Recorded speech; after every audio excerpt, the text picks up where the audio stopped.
Voilà, ben découvrir sur lundi, Jimania Télévision, on a un moment grand Stumba, une fois de plus, Jimania Télévision, Nabiso, il y a un malheureux, la banda pour Nabino, on a une émission de M. Sikayama Solo, il y a Banamboka, puis il y a un moment grand Stumba, il y a une opportunité, il y a un privilège, il y a un la banda pour Nabino, pour te la République démocratique du Congo, entre autres, on a compétent dans le solo, il y a procès, il y a un Banamboka Mike Mukebai, normalement, c'est le mec qui m'a vendredi passé, mais c'est le mec qui m'a Mingi Pambate, honorable Mec Mukebai, il a été toujours en prison. Honorable Mec Mukebai a sali 20 mois dans la prison centrale à Makala.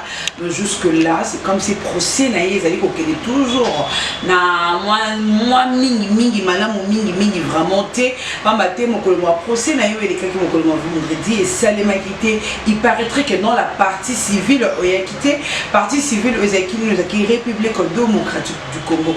Pourquoi enfermer un père de famille,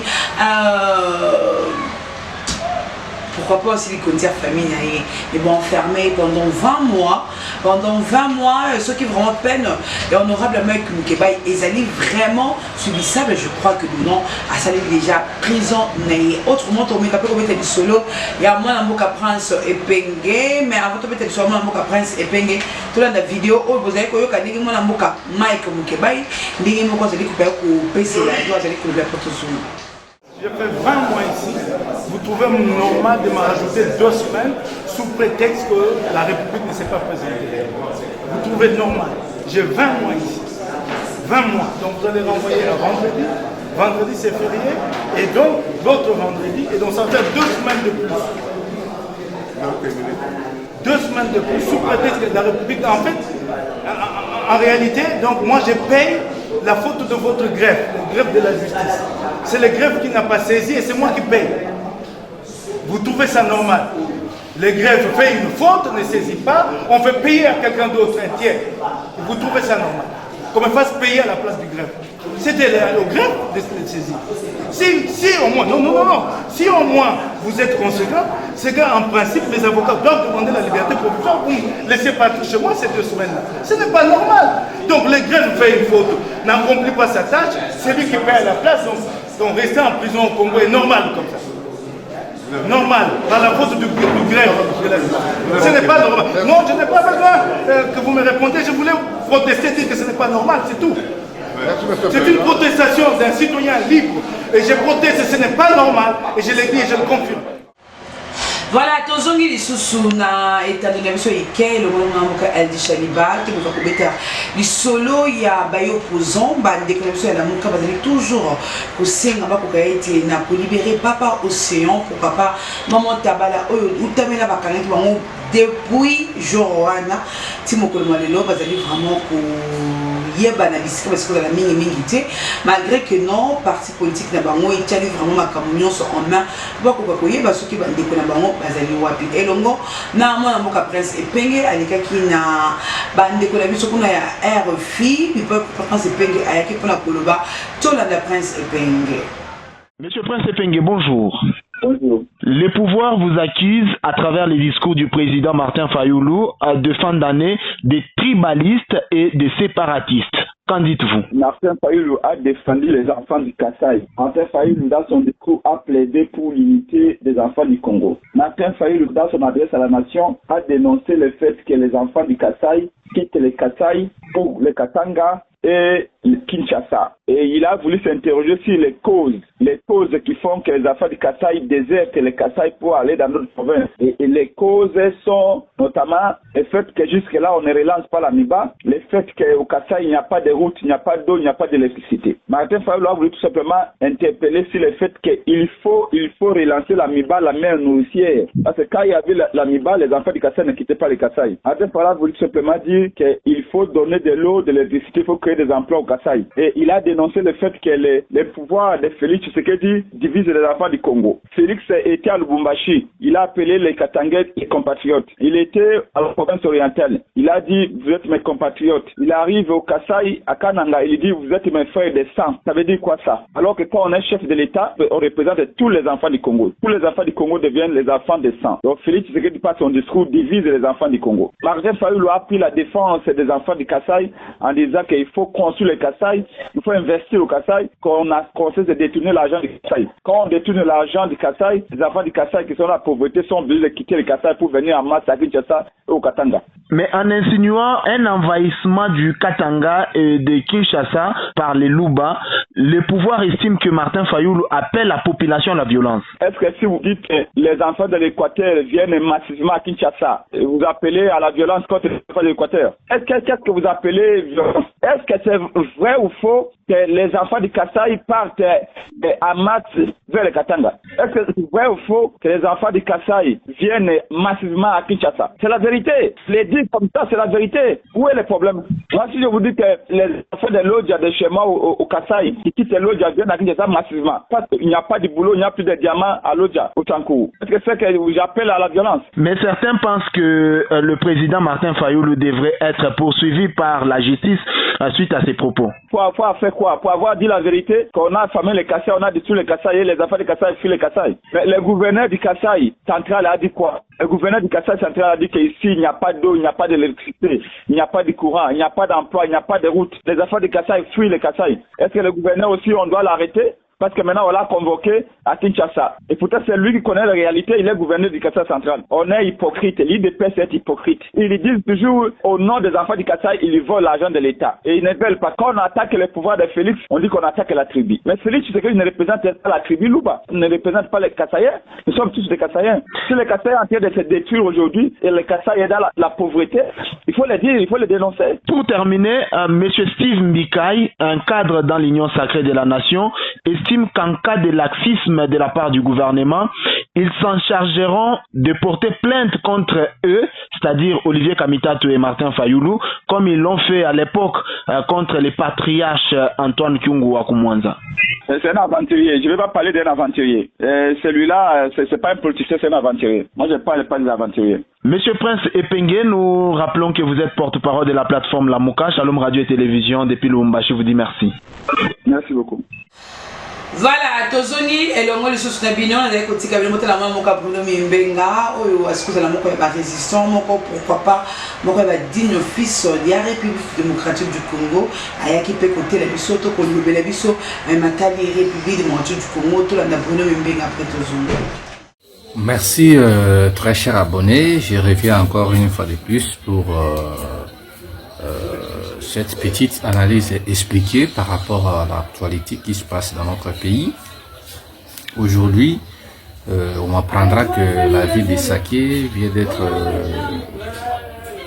tombée entre les mains des rebelles. Mais je crois que le président Tshisekedi est vraiment en colère parce que il est entouré par les gens qui n'ont pas le souci d'amener quelque chose, d'amener des changements dans cette nation. Mais je pense que le président Félix Tshisekedi venait de faire un toilettage, un remaniement au sein de nos FARDC. Mais chose bizarre que nous ne comprenons pas, les villes tombent et nous pensons que le magistrat suprême fera quelque chose pour sauver l'intégrité de notre territoire, pour sauver les villes ou les secteurs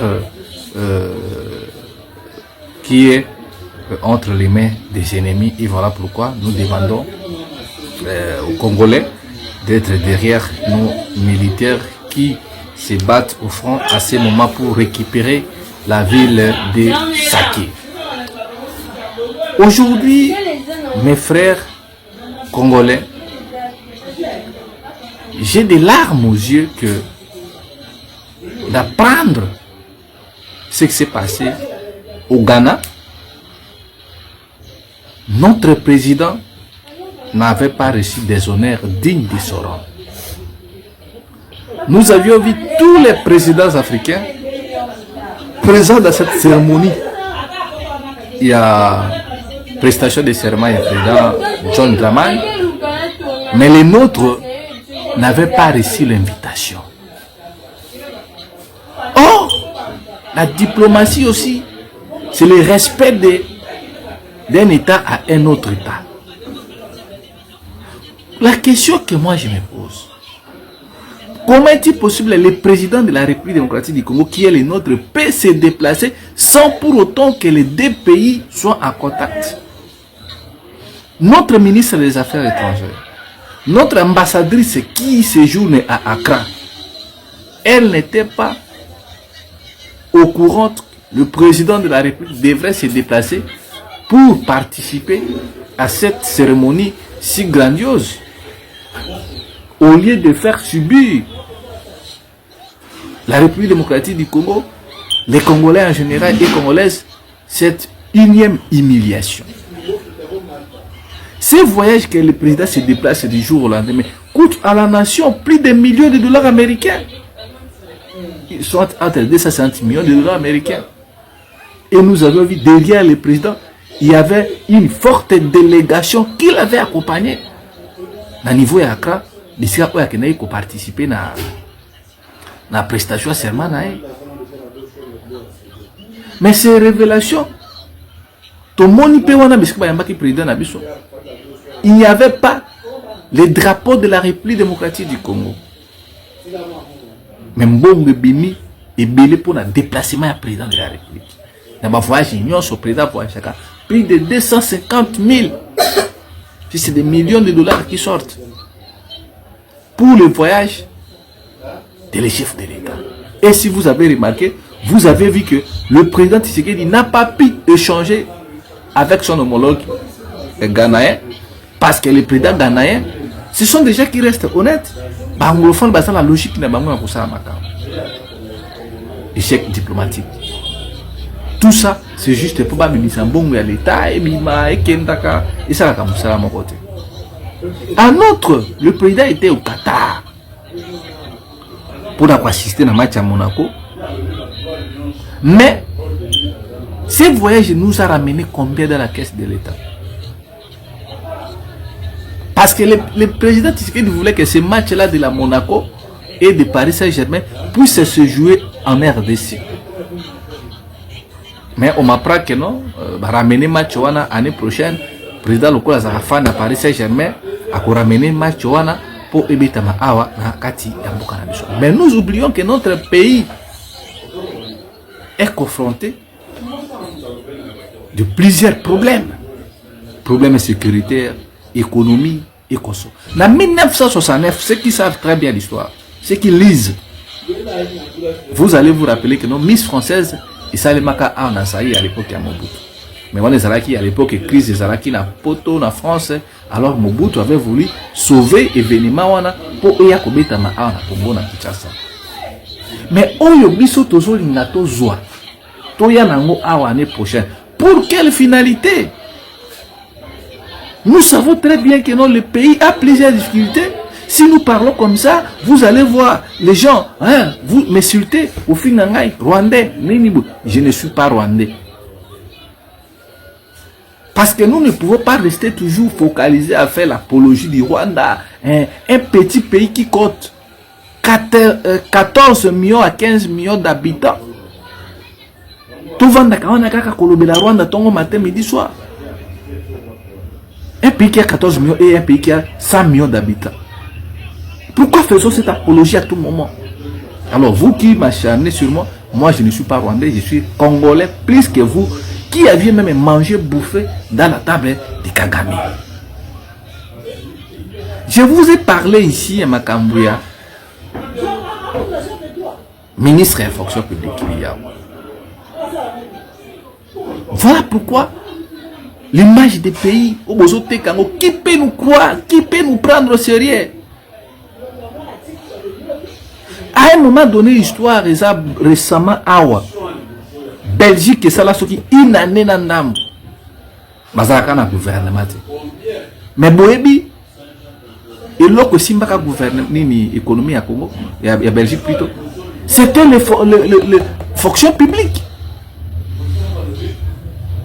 Fonction publique na bango zaki makasi, zaki on a pour redresser l'économie, pour na mboka na bango, et c'est ça le rôle d'un ministre et à fonction publique. Et pas na biso il y a des problèmes, bon ça salaire va enseignant, bon ça matriculation, makambe belé ko vandi ça. Fonction publique et l'état par contre de ko bagano, fonction publique il y a on les a eu le quoi là poumon na kati ya gouvernement. Mais chez nous, nous voyons un ministre. Il y a fonction publique. À la kimono, à la t-shirt na ya pembe, casquette na ya mochachino, allez, tala ba maboke ya dollar oyo akei na bomba, azo bamba ba musicien, ba milliers de dollars américains. Et puis vous qui me dites que non, stade wana ya venu 24 parce que stade wana na bomba, ils sont entre venir du 30 juin na venu 24. Et quand on a parole sur Notre-Dame, il y a Père Carlos. C'est du mensonge. Le ministre Jean-Pierre Liaou a dit que ça le côté dans le territoire de Bomba. C'est que le ministre a fait dans le stade de Wana et ça a pelouse synthétique au Moni Wana. Le reste là, banini, le stade, gradin, chaise c'est le Père Carlos Moutou a eu entretien à stade de Wana Mobimba. Mais comme les politiciens, politique pour récupérer lui il est allé faire ça une récupération politique.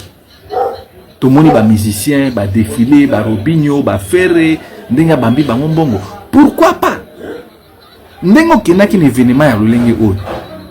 Il a fallu d'abord de un tant ok par exemple qu'on inauguré transaction, il y a route fluviale. Tout le monde à l'époque ITB Kokolo, Bamasouana, Bagungu, Banini.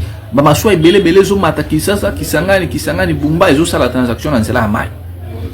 Soki bosala ki yango et na cadre wana bozui musicien moko pour na kokende ko agrémenter ça allait très bien. Soki bokenaki par exemple que no bon exemple et pas na ngai na ye tozo tonga ba hôpitaux ba eko sa inauguration ba hôpitaux ba école ba nzela ya route akula lisala kemena basakusu et relier Grand Équateur. Là on allait acclamer Papa Jean-Pierre Liaou, combat ou abunda qui sera qui ôté. J'ai même des larmes, ce qui le père Liaou à la mouki, à moni mwana nae, makambu oyo, azo sala, na sima. A quoi qu'on regrettait. Depuis quand Jean-Pierre Liaou a commis mécène et la musique?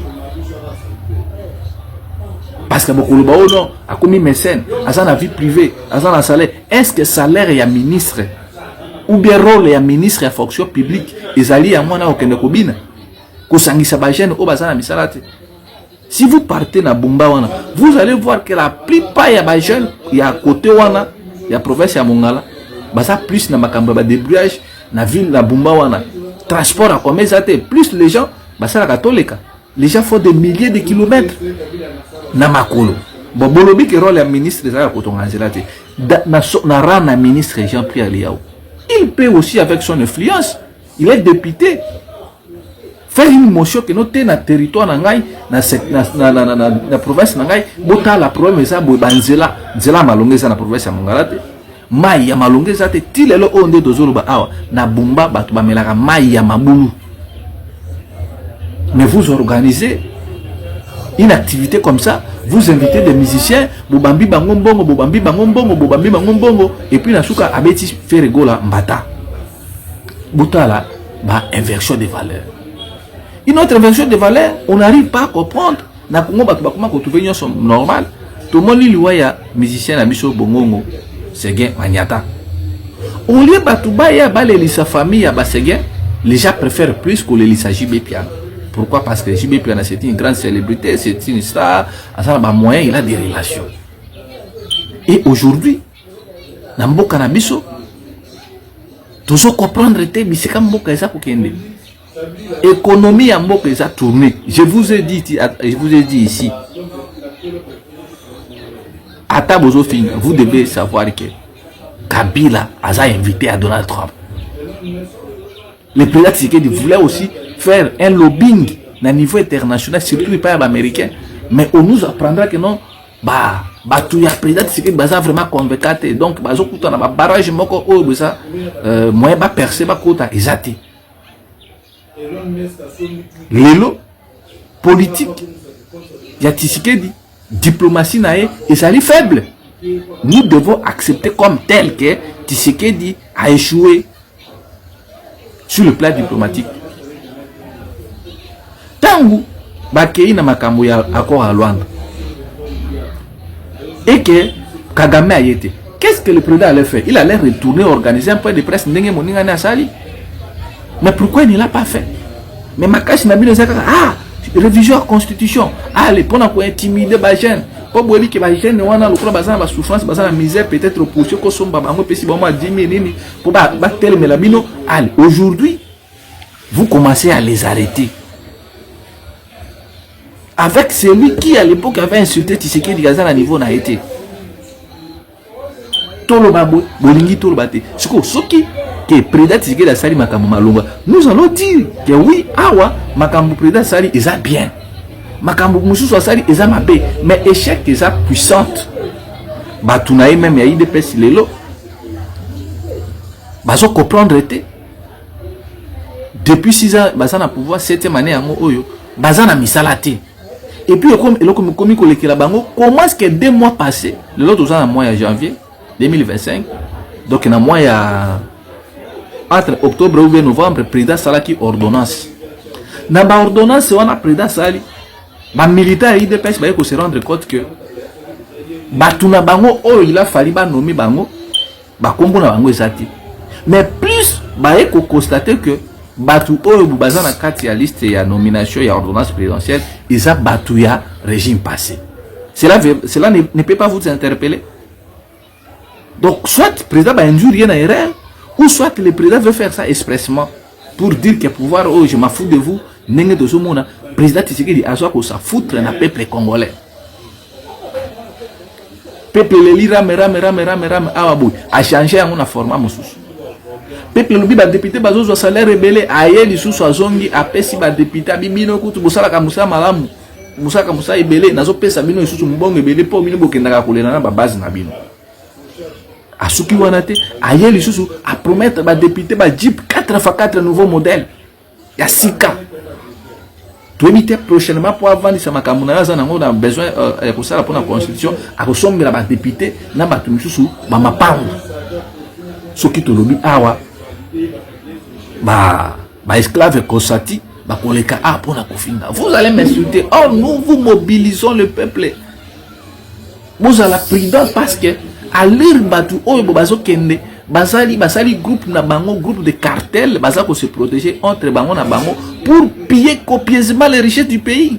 Et richesses wana ezako profiter na biso bana mboka te eza groupe ya ba oligarque. Nous devons être prudents na batu oyo. Bozomona bango bazosomba ba mapango na Paris, ba appartement ya luxe na ba Dubai, bazotonga na ba Qatar wana. Soki banda ko bazotonga na Qatar ba appartement basombi na Paris, na ba Belgique na Icle, na Nami, na ba Hollande, na ba Angleterre, na Canada. Soki batongaki yango par exemple ata na Banundu. Batongi yango ata na Mupupa, batongi na Mbujimai na Kisangani, batongi yango na Maniema ndenge matata po na tonga. On allait applaudir qui était batuna biso quand même hein. Bazotonga na mboka. Aujourd'hui, nous n'avons pas de route. Aujourd'hui, nous n'avons pas de moyens de transport aérien. Aujourd'hui, nous n'avons pas de moyens de transport ferroviaire exacté, même fluvial. Tozo souffri, toloba, tolobate. Pour chiter, Bomoni gouverneur ya Kasaï Oriental, il a détourné plus de 3 millions de dollars américains. L'argent destiné pour na kubungisa banzela. Mais lui, au lieu de ça, la Moussala, 3 millions de pesaki, il a préféré d'abord voyager en Chine, qu'on soit na Barumbu, qu'on soit na limité ndenge toyoki, grâce à l'intervention honorable Ngoïka Sanji.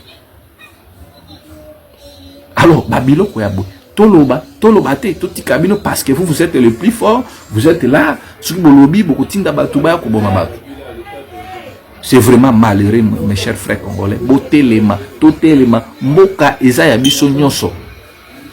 Mboka Ezo Kenemabe, Tisike digère mal les pays, gouvernance Naïa Mboka, Eza bien la population meurt de faim, la population souffre, la misère, il y a paludisme, donc ils ont vraiment élevé. Et puis, le ministre Nabango, bazo sala makamuna kanaï parce que baby que peuple wana, baza à se gester.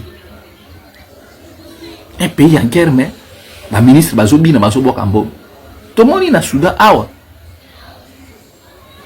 Les Américains, bazo une décision pour nous sanctionner, dans les général, on a Soudanais.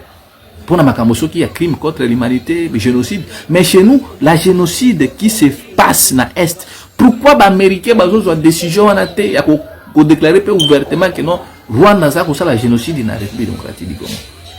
C'est parce que notre diplomatie est à la hauteur. Si on avait des diplomates puissants, si on avait des personnes capables, aujourd'hui, Tshisekedi Sabino Awa, il allait imposer aux Américains, il y a condamner ou bien sanctionner Rwanda, Nenge Bazo Sala na Soudan. Mais malheureusement, ils ont encore na bango Bazo Sala. Si ma guerre, ma kambibele bele batuna batu bazakana pona kosa ba minéraux, ba makamuna bango de bozo mona ba chinois, bazo kanga bango, c'est de et ça vraiment c'est de la mafia. Les osal manamboka na biso. Alors, nous vous demandons de vous abonner dans notre chaîne de la résistance Mimbenga TV. Notre numéro c'est plus 243 81 73 11 710. Ou à Moli Kazaba moyen à vous soutenir biso et vous allez les bienvenus. Mais nous ne demandons pas, mais nous vous disons juste par rapport à la remarque que vous allez la biso. Soit ils en assez aux conditions aux autres là, au nini plateau et mission ici. L'essentiel les a mobiliser d'abord le peuple congolais. Mais ce que vous êtes capable de vous soutenir biso, au niveau de la partenaire na biso, vous êtes le bienvenu. Numéro na biso zawana. Merci Big Nathan pour disposer à la maman grâce sur Djimani Télévision. Vous continuez à vous abonner, à vous aimer, pourquoi pas vous partager l'émission de l'émission pour l'aller là. Tous ceux qui sont ici, vous continuez à nous rendre ceci. Merci, au revoir.